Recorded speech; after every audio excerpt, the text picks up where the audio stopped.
외소한 최고의 30대 여성이 꺼낸 얘긴 믿기 힘들었습니다. 자신이 한 달 전 함께 살던 남성을 살해했다는 겁니다. 홍건우도 같이. 그러니까 바로 현장을 나갔어요. 홍건우 여기부터 가서 여러분이 이제 이렇게 있었는데 여기 보니까 다리 한쪽 보였는데 보이는 다리 벌써 이제 새까맣게 변색이 돼서. 사실이었습니다. 여자의 집 베란다에 남성 시신이 있었던 겁니다. 사인은 두부 타박으로 인한 뇌출혈. 현장에선 범행에 쓰인 3단봉이 발견됐고 시신은 이미 부패가 진행되고 있었습니다. 언제부터 방치했다라고 들으셨어요? 한 달쯤 됐다고. 아까 경찰들이 30만 넘게 하면서 나도 처음이야. 이해하기 어려워요. 대체 함께 살던 남자친구를 살해한 이유는 뭘까? 지금 누구보다 그 답을 알고 싶은 건 바로 숨진 남자의 가족들일 겁니다. 뭐라고 말하기는 못하겠네. 아직까지 살아있는 것 같고 죽어도 있는 다는 심정이 안 들어요. 아들이. 하나뿐인 아들은 이제 겨우 32살인 김민호 씨. 50번 넘게 헌혈을 해 유공장을 받기도 했던 민호 씨는 어려운 이웃을 따뜻하게 챙기고 가족을 살뜰히 돌보는 다정다감한 아들이었다고 합니다. 그런 민호 씨에게 사랑이 찾아온 건 지난해 여름. 이렇게 직접적으로 만난 여자친구는 없었죠. 지가 여자가 그냥 생겼다고 자랑하고 다니. 그때 당시에 아드님 뭐 표정은 밝아 보였어요? 알고 보였지. 여자가 나하고 살 때보다 그때 여자하고 같이 살자니까. 타지에서 홀로 지내며 늘 외로워했다는 아들. 하지만 볼링 동호회에서 지인 소개로 박 씨를 만난 뒤 전에 없이 밝아졌다는 민호 씨는 교제 3개월 만에 동거를 시작했다고 합니다. 절친은 아들이 통화하고 바꿔주고 아버는 우리 잘 지내고 잘 살게요. 걱정 마세요 하더라고. 아들이 며느리라 해놨길래 우리 짝꿍들은 아들 며느리를 저장했어. 어른들에게 먼저 안부를 전해왔던 아들의 여자친구. 밝고 싹싹해 가족들이 예비 며느리라 여겼던 그녀가 민호 씨를 살해한 겁니다. 세상에 그냥 온몸이 몸투성이에다가 이제 이렇게 맞은 자국 같은 거 뭐 이런 거 돼가지고 이렇게 우리 같은 이런 살은 하나도 없어. 다 그냥 멍들고 상처고 막 진짜 눈물이 더 쏟아지더라고요. 어떻게 그렇게 악마를 만나가지고 이런 일을 겪게 됐나. 속옷만 입은 채 숨진 민호 씨의 몸에는 수많은 멍자국과 불에 데인 화상 자국이 남아 있었습니다. 6개월 남짓한 시간 두 사람의 공간에선 무슨 일이 있었던 걸까? 혹시 이웃들 중엔 비극을 눈치챈 사람이 있을지도 모릅니다. 옆집에서 다투는 소리가 난다거나. 시끄러운 것들은 뭐 싸우거나 이런 것들은 잘 느끼지는 못했어요. 월세가 안 들어오고 전화기도 꺼져 있으니까 무슨 일 있나 싶어 몇 번 두드렸는데 불이 켜졌단 말이죠. 3월 달이에요? 네. 그래가지고 무슨 일 있나 그랬더니 아니라고 여자친구랑 싸워서 나와 있다고 그러더라고. 밀린 월세 들어오면서 카톡이 온 거예요. 불과 지난주까지 민호 씨와 문자 메시지를 주고받았고 그가 타고 다니던 자전거의 위치가 매일같이 바뀌어 별다른 걱정을 하지 않았다는 겁니다. 이미 민호 씨가 숨졌던 그때 치밀하게 그의 행세를 한 건 단 한 사람입니다. 불같은 사랑을 시작했다는 민호 씨. 하지만 박 씨를 만난 뒤 그는 조금씩 변해갔다고 합니다.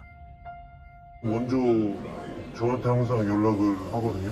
저 보러 온다고 하면은 제가 항상 밥도 사주고 이제 커피도 사주고. 마지막은 한 5개월, 6개월 된 것 같아요. 그런 말을 좀 했었어요. 여자친구 때문에 나중에 연락을 하겠다. 형이 연락을 받고 이제 바로 집에 뛰어가듯 도망가듯 이렇게 가는 모습도 보이고.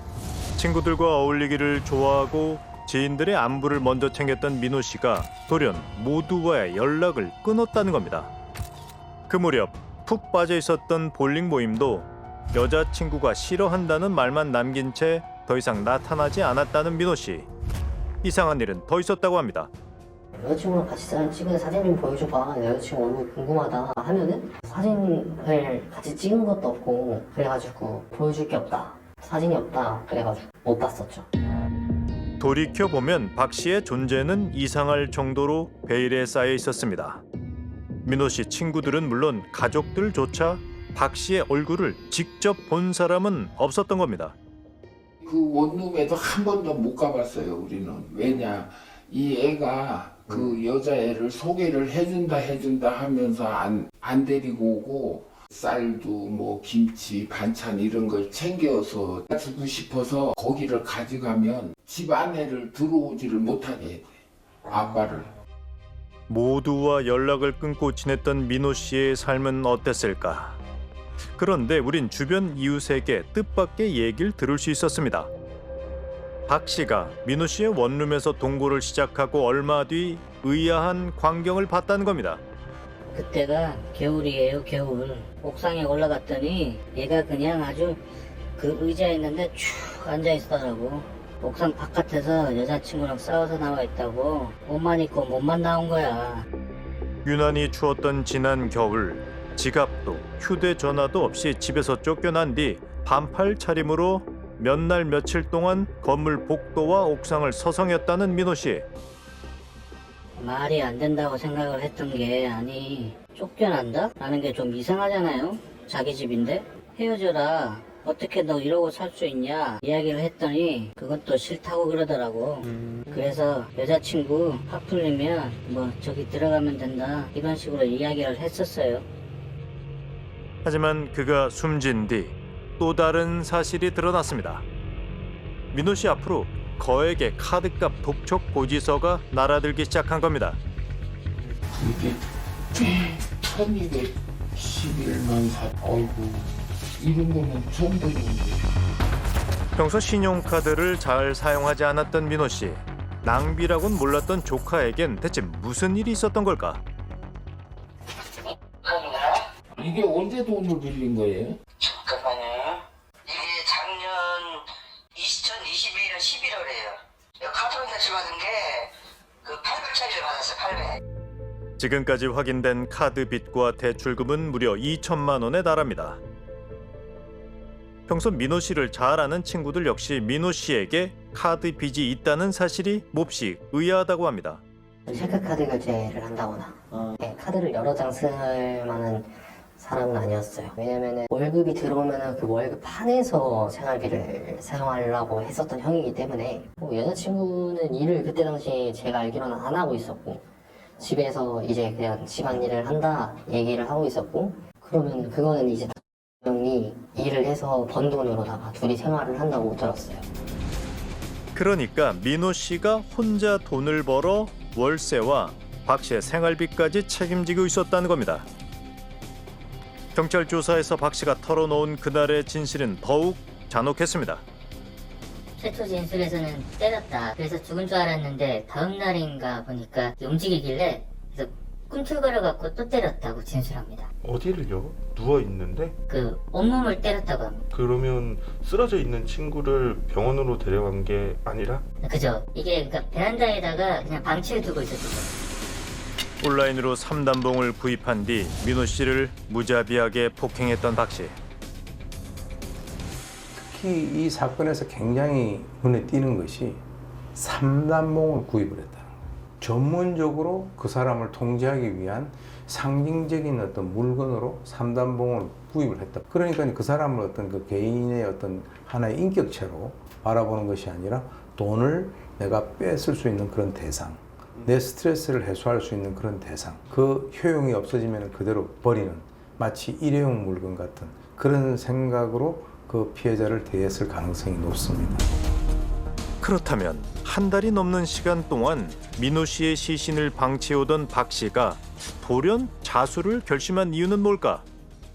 범행 후에도 장기간 은폐하거나 은닉한 정황들도 있고 자수도 자발적이라기보다는 장시간 지난 이후에 이루어졌기 때문에 자수라는 한 가지 감경 요소보다는 더 가중되는 요소가 많아요. 그리고 범행을 더 숨기기 어려웠던 그냥 객관적 상황들도 있고 선택지가 많지 않으니까 그 중에 하나로 자수를 했을 개연성은 있죠. 여자친구가 생겼다며 웃던 조카의 모습이 아직도 눈에 선합니다. 제가 너무 울고 그냥 막 그냥 그 아이가 얼마나 아팠을까 막 이런 게 막 밀려오니까 너무 불쌍해가지고 그냥 막 오열을 하고 울었어요. 그렇게 당할 수가 있나. 근데 그 주변 사람들이 무슨 비명 소리 하나 못 들었다 그래.